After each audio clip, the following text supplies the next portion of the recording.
Hello, everyone. Hi, my name is Missionary Paula, and I just want to introduce myself to you for those who don't know me, and I'm sure there's some of you who do. I'm the author of Count It All Joy. It's a book that God has led me to write, to share, my experiences with you, my life, the things that happened from my childhood, right up to practically this very moment in my life. It's a 3-book series. The first one is out already. You will find that on my website, which is www.authormissionarypaula.net. And soft cover is 1995, I believe. And I really think it would help a lot of people if they read it, especially those who are hurting, hurting women, anyone who has been abused, who has been raped. I was raped when I was 19 years old. It was something that was really kind of devastating to me at the time. I didn't tell my mom. She passed away without me ever telling her. And I couldn't. I just felt like that would have been a burden on her heart. But however, I think she would have wanted to know, regardless. And it's just not something that I was willing to do at the time. I didn't tell anyone. I didn't tell my father, my sister, my brother, nobody. I kept it all inside for a very long time. But then I did share with someone who I was involved with at the time. And, he was very, caring. He did everything that he possibly could, to comfort me as I was going through various changes, having flashbacks and, stuff like that. However, I was so messed up, that I totally messed up the relationship with him. I ended up cheating on him. I did countless things wrong. And I just want all of you to know that, God is awesome. He's forgiven.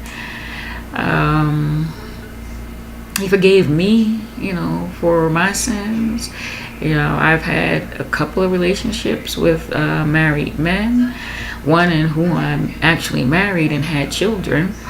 But, once again, although, I am deeply sorry for the pain that I have caused, these individuals, I do have 2 wonderful children. And, I have to focus on that fact that there was something good that did come out of it. It's not an excuse. It doesn't make everything okay. But however, God did forgive me because I asked him, and I was serious. I was sincere in my heart. And any of you who have gone through the same, God will forgive you, regardless. It doesn't matter if you're a streetwalker, selling your body. And if you're tired, and you just want to be free, you can be free. But you have to go to God and ask him. And he will accept you. Don't be so hung up on what everyone has to say about you. What man has to say about you doesn't matter. It's what God has to say about you. And in God's eyes, you're beautiful. He loves you. Despite your mistakes, whatever you have done. Those who, committed crimes, robbed the liquor store, committed murder. God shows no partiality. He will forgive you if you are sincere in your heart about forgiveness and you come to him and you invite Christ into your life. It's really a life-changing experience. It has been for me. And, writing these books, like I said, a 3-part series, I Count It All Joy. I'm getting a little mixed up right now because this is the second video, and can't remember if I mentioned it this time or or not. But if I have, be patient. Please forgive me. But the first book, Count It All Joy, is available now at my website, www.authormissionarypaula.net. And like I said, the book, I starts out with a foundation in which you can build on, and then I go into my life. I talk about my childhood and the things that that I went through. A lot of insecurities from when I was just a little girl. I used to have look at my hair now. I mean, it comes down past my shoulders, and when I was growing up, my hair was very, very short. I had space teeth, and not even just space teeth. I had a large overbite. So there were people who made fun of me, and that really, really, stayed with me.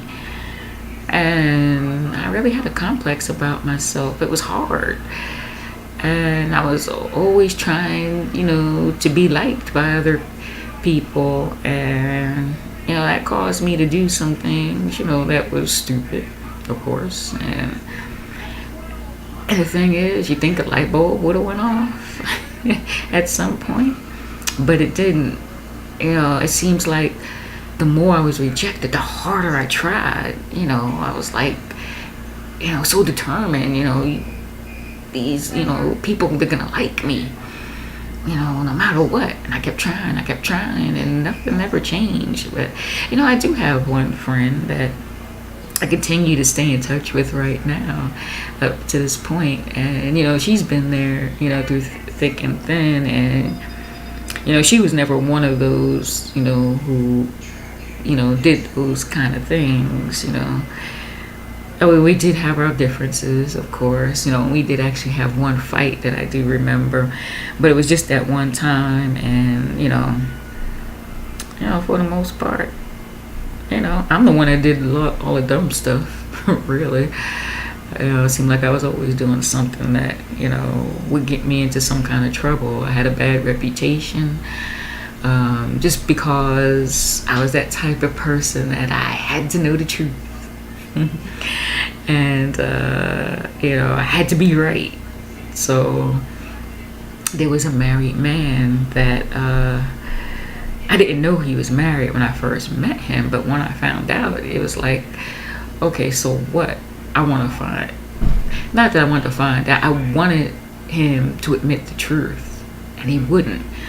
And in the process of me trying to catch him and trying to make him tell me the truth, I ruined my reputation, because everyone thought, hey, she doesn't care, this is a married man, and she likes him, she wants to go, she wants to date him. And be honest with you, I do believe there was a bit of attraction there. I admit that in the book. Because I had hickeys on my neck. You don't just let people do those kind of things. But it never went any further than that. I made sure that I used to have my friends around, and he didn't care for it. But I had them there for a reason, because I knew that if I put myself in a position to be alone with him, I might not be safe. And so for the most part, like I said, I had my friends around, and I figured another thing, by having my friends around, how could people possibly think that, there was something really, really, really going on with him, because I was hardly ever alone with him. But, it didn't matter. I still kind of had somewhat of a rep even before that, but that just made everything worse. And like I said, I really can't remember, because this is the second video attempt, so I'm not sure if I even mentioned this, the fact that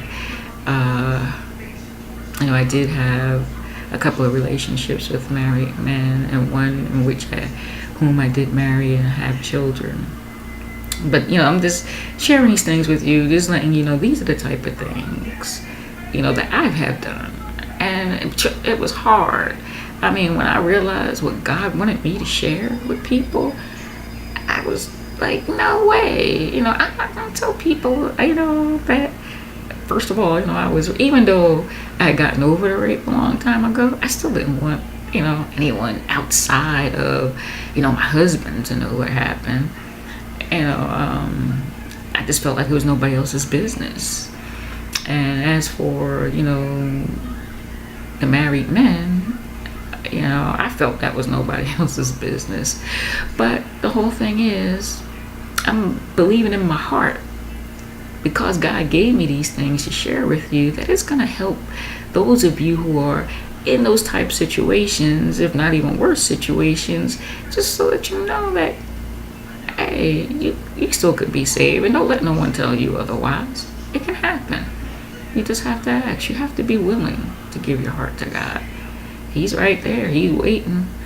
He's got his hand out, ready to change your life, ready to take your pain away. He doesn't want us to suffer. And most of the things that we go through anyway are because something that we decided to do. That's something that we thought was cool, but really wasn't. So, like I said, I have the author website. I have a blog, which is missionarypaula.wordpress.com, in which I invite you guys to come there and make posts, ask me questions, about my life if you want.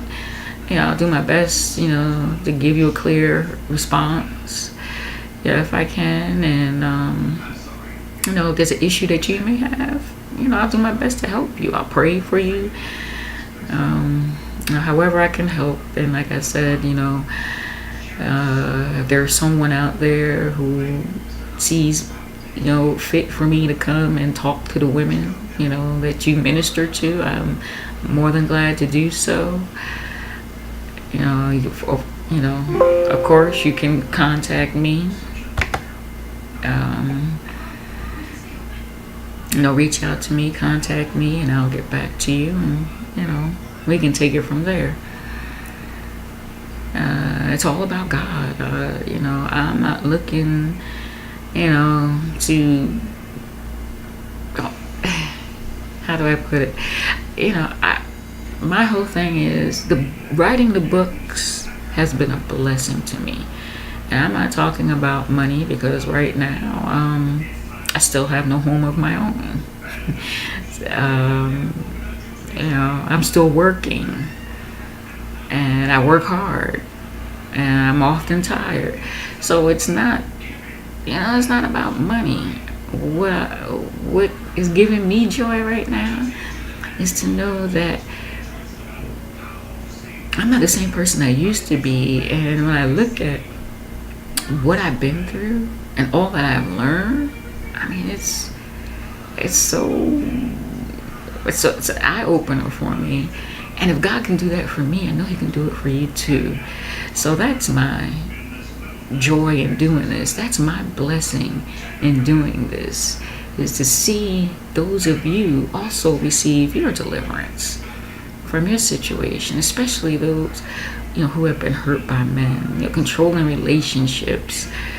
That's a hard one too. And another thing, that from what I understand, God has showed me that there are pastors, ministers who are putting on airs in front of their congregation, but yet at home their wives are feeling trapped, unhappy, and these people are using the word of God to keep them there.